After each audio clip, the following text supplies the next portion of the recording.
You're listening to Partnernomics Podcast, where we discuss the art and science of developing successful strategic partnerships. To learn more about the suite of Partnernomics solutions, visit partnernomics.com. Well, today I am joined by Mr. Michael Vormittag from Mercedes-Benz. And Michael and I have, just really enjoyed having a conversation with Michael. Definitely some topics that we're both passionate about. One of those, obviously and definitely, is partnerships. But Michael is joining us from Germany, and Michael is the head of innovation and partnerships for marketing and sales for Mercedes-Benz. But Michael, thank you so much for your time. I appreciate you joining us. Absolutely, thank you. Happy to be here. Looking forward. So, Michael, if you wouldn't mind, I'd love to just have you set the stage for us and chat a little bit about your career, just kind of how you got started. It's always interesting to hear about how people start into their business career and then how they've traversed and then found themselves into a partnering role. Would you mind just quickly kind of just get us up to speed on your career and how you landed in the partnering seat? Absolutely, yeah. For some reason, the partnering has been with me most of the time, actually. Right. So I studied industrial engineering and management, relatively broad, looking a bit at entrepreneurship, a bit at networks and partnering in that studies already. But then it finally led me to actually writing a thesis on innovation and collaboration, which was basically igniting that space for me, because I was like really sitting in back then in Switzerland, in Zurich, and trying to digest the topic, and I enjoyed it a lot, right? So I understood for myself, this is definitely something I want to look at, and then I continued basically in that, joining eventually Daimler or Mercedes-Benz at some point, with different stages in the more innovation space, and then at some point I took the opportunity to build basically a team which specifically looks at business development partnerships and how we can get innovative products in that space through collaboration, moving in the wider area of marketing and sales, which I'm currently now still heading, and very happy about it. Yeah. So, Michael, has your entire career been in the automotive space so far? So I have been before, like briefly looking to to fund an own startup, and I briefly also was working in a company which was kind of a venturing company for university technology. So I was, for example, looking into how to market particle accelerator shieldings. That sounds exciting. It's a bit different, but it was really fun because you got kind of a very different angle to now the automotive industry, right? So and then I joined Daimler afterwards. Awesome. So Michael, you are in sales and marketing and partnerships. So talk to us a little bit about the different types of partnerships that you manage or that you find yourself in the middle of. Yeah. So what I'm looking at generally is how can we bring valuable partnerships to our whole marketing and sales organization, right? And those partnerships for us are usually, and what I'm most interested in is the non-traditional partnerships for our organization, right? So, and for our organization, traditional partnerships would be, you have an agency which does stuff for you. You have a supplier as an automotive company which delivers parts and the likes. You maybe have dealers, right? And that these are traditional partnerships. Or you work with an IBM, with a Microsoft, Google, right? The big companies. This is for me not so interested because this is all very established. So I'm looking at the new things, the non-traditional things. So it's mainly startup companies, scale-up companies, or it's companies which are established, but we don't have existing classic relationship with, right? So for example, one thing I'm doing is I'm running a startup program based in Tel Aviv together with Coca-Cola and Warner Media and Walmart, right? So it's like all companies, and that's perfect for me because it's exciting. It's not traditional. So if I talk to Warner Media, it's very different if compared to talking to BMW, because we are not competing. I don't know, maybe in the future on some topics, who knows, right? But generally speaking, it's a very different angle. So Michael, What we call, it sounds like, what you're saying is those traditional relationships, those traditional partnerships is more of what we would call the commodity side of, it's the script has been built. We buy metal, we buy steel, we buy all of this stuff and we build cars, and that playbook is already written. But really what excites you and where you spend your time is working on that non-traditional, or really sounds like strategic partnerships, those things that are high innovation, high risk, but high potential reward, and trying to build those relationships and really see kind of what comes out of it and what's the opportunity to create that differentiation, create that additional value for your clients. Is that accurate? To some extent, yes, but I would even layer it a bit more, because I'm looking at those strategic things you said, but not only that, because even in this non-traditional space, and I think that's something which is overlooked in many times in these functions, is there's a lot of opportunity and also small partnering opportunities, which are not strategic, right? So I don't know, you have someone who's building a website and there's this startup which has a very significant feature which can help that website to be more exciting, right? I wouldn't consider that as a strategic partnership, right? But it still requires us and, let's say, our business development work in order to make that small, tiny engagement fruitful, because the cultures are so different. It's not just a transaction, as you just mentioned before, because it's not established, right? So it's new. It's a startup which has never worked with a big OEM, big car company like ours. But on the other hand, it would generate benefits. So we are really looking at all from the very tiny beneficial for individual teams to, of course, also the larger strategic, more impactful conversations. Okay.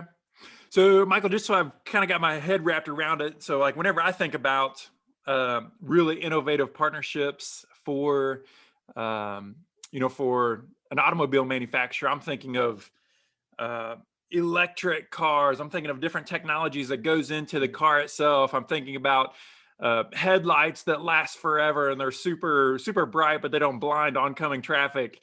It sounds like you spend most of your time working on truly the sales and marketing side of pushing the brand out further, as opposed to technologies that's actually going to make their way into the car. Yeah. Is that accurate? That is absolutely accurate. Yeah. So we split kind of in the car business, and now in my case, the marketing sales business. But it's not, I think it's for us even more interesting in a way, because I'm not saying the other stuff is not interesting, right? but the one thing is you have a very clear goal, you have a very clear product, right? You have the car, you want to make it better, and you figure out a lot of things around it. And you even have a core competency in it, right? But we are now looking into a marketing and sales space, and partnering is, in my opinion, probably even more important in that space, because there are so many things which we as a car manufacturer are not, we're not doing it, or we should also not do it alone, right? So the partnership becomes much more interesting in a space where you have maybe less, core competencies. And so that's why I think it's pretty exciting to be in that space. So Michael, you have a real passion for entrepreneurship, it sounds like, as well as innovation. And it sounds like you really enjoy working with these smaller companies and startups, these technology-driven companies, and looking at leveraging their capabilities, their knowledge, their assets in order to help Mercedes-Benz. Talk to us a little bit about what it's like and what you look for whenever you evaluate small companies that have technologies. That's a good question. I mean, for me, there's lots of layers, right? So one layer is, of course, the product, right? So if I think anyone should do that, right? So how is the product fitting to your needs?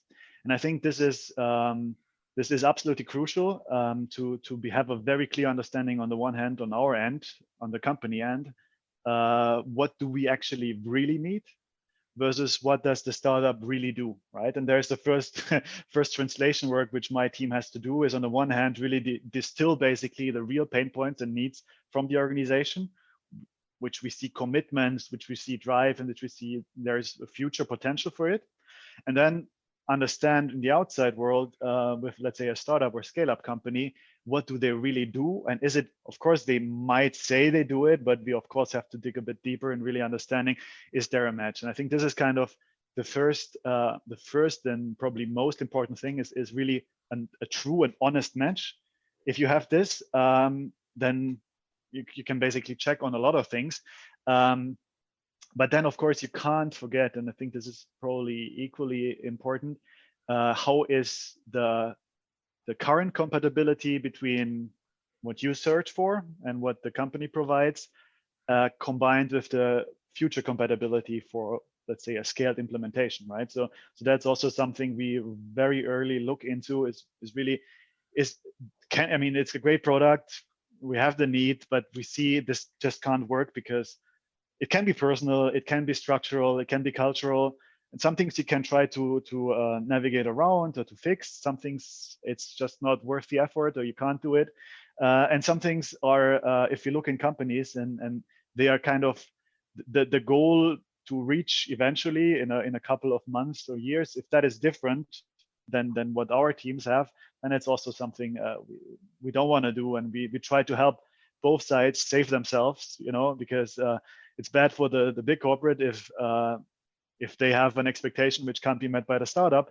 But it's even worse, to be honest, if the startup has an expectation to grow to a certain level, and they need to grow to a certain level to fulfill investment goals or whatever, and the corporate can't because the plans are different. So that's maybe two of the major things. And of course, there's other items, but I think that's maybe two good takeaways. Yeah, it's really an interesting part there, Michael, and it takes me back to my career, right? Whenever I was at Sprint, and we had conversations, I'd evaluated, gosh, it feels like hundreds of startups that had new technologies, had new content, had new games, had all of this stuff, right, that we were putting on our network.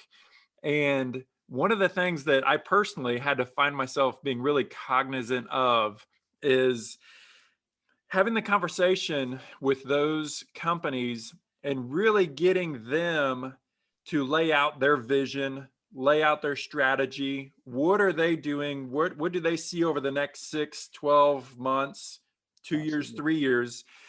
And making sure that I don't show my cards too early, because sometimes it could be really attractive to just see that multi-billion-dollar company, that potential multi-million-dollar contract, and you can definitely influence, and you can pull that startup, who most of them are starved for growth, starved for cash, looking for money, looking for opportunities. And I always had to be really conscious and cognizant to make them give me their strategy first. I want to see the road they're on. And then I want to make an evaluation to see if we have intersection, if we have alignment. Has that been your experience as well, Michael? 100%. Yeah, 100%. I think this is like one of the most crucial parts, I think, is this strategic alignment, because if you have diverging goals, then eventually you won't succeed.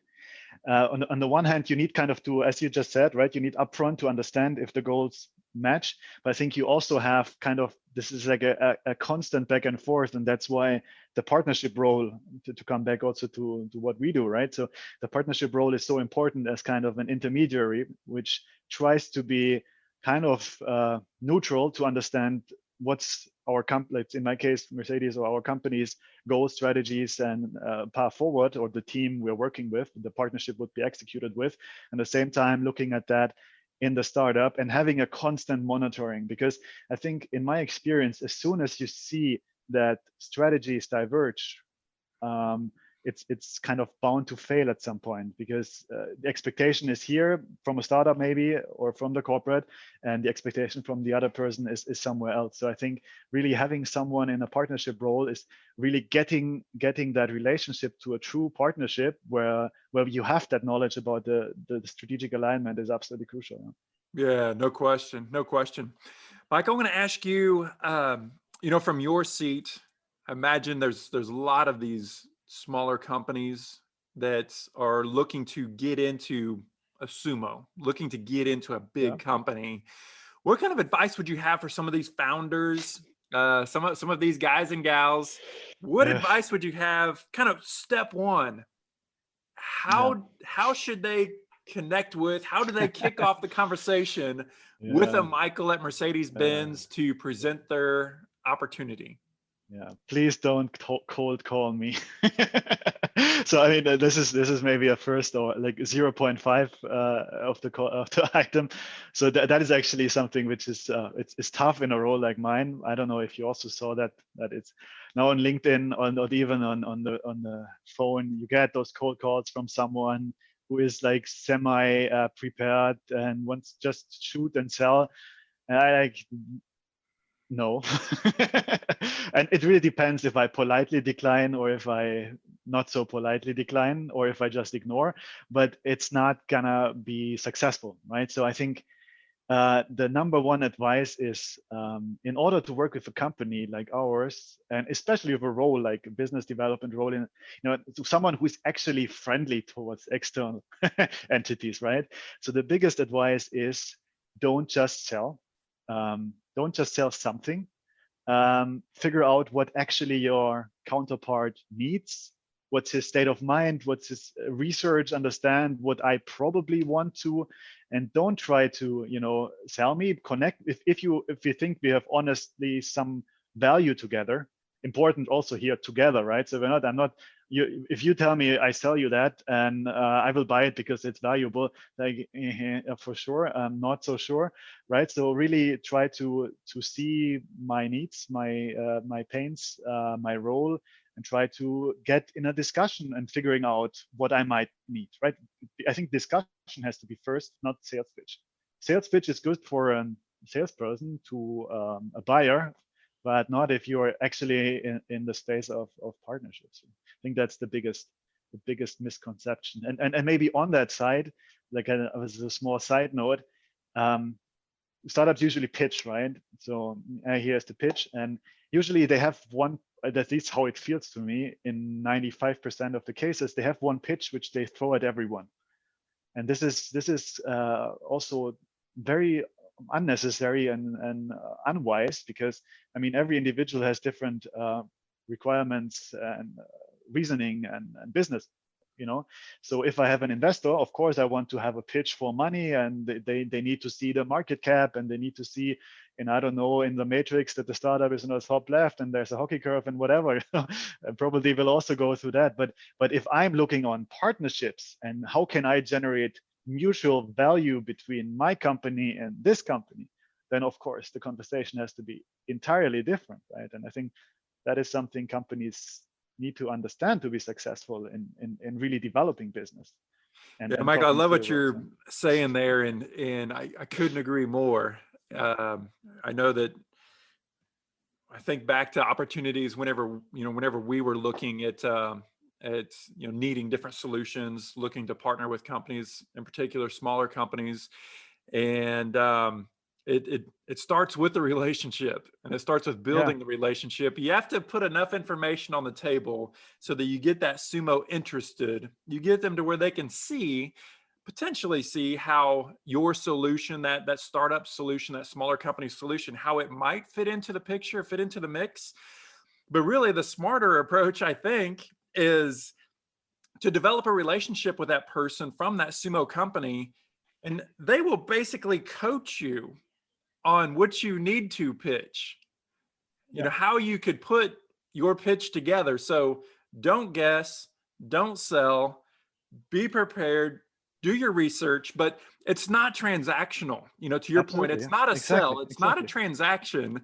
Especially in pieces like this, it truly is strategic. You're looking for something different. You're looking for that differentiation. And so it's a lot more complicated than just, putting your widgets, into our system, because if there was a widget that was already in the market, we would have already bought it and moved on.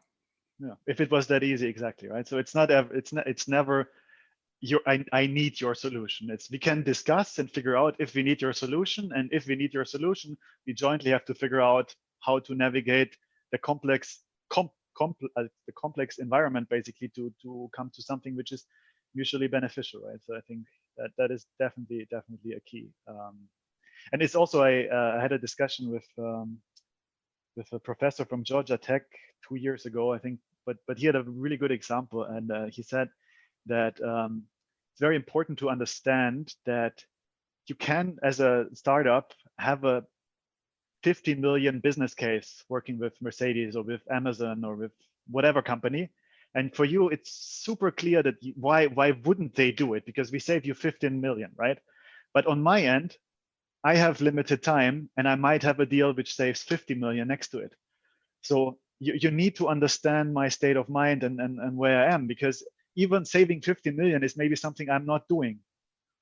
Mostly I will try to do it, but you know, there is occasions where exactly this is not the case, because there's I mean, especially in a multinational company, you have so much time and there's so many opportunities. So you have to juggle what's kind of top of your mind. Yeah, that's a great point. With some of these smaller companies, $1 million budget to them versus the Sumo, which is a multi-billion-dollar company. The scale is different. Yeah. You know, the conversations are different. So your point is very well taken there. So Michael, let's go kind of downstream a little bit, right? So we're having a conversation with this smaller company. We're interested in the technology that they have. What are some recommendations that you would have to these founders, you know, these folks from the smaller company, as to how they manage the relationship and the conversation and the communications? What are some of those success practices that they can follow? So I think, I mean, we've been discussing this a bit already, and you said it. I think foundation for every relationship is trust. So you have to do, as a joint project team from the corporate side or whatever, like the company, the buying company, the selling company, if you want, right? They have to have a relationship, a real relationship, a partnership in a base, right? So that has to be trustful. It has to be mutual goals and vision, and you have to do everything to reach this. Because if it's, as you said, right, if it's only transactional, you are in a regular sales mode. This can be good or bad, but it's specifically good for transactional goods and not for more complex and strategic ones. So that would be my first advice. And then in that space, if you build that partnership, I think it's kind of related, but a bit aside of it is you really have to communicate constantly, very transparently, and have a very clear joint understanding of where you are.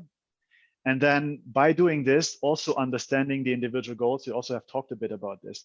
In that space, I think it might even make sense to think about a joint goal framework, right? So I think I had good experiences with the objectives and key results framework, OKRs, which also big companies like Google are using to steer their own organization.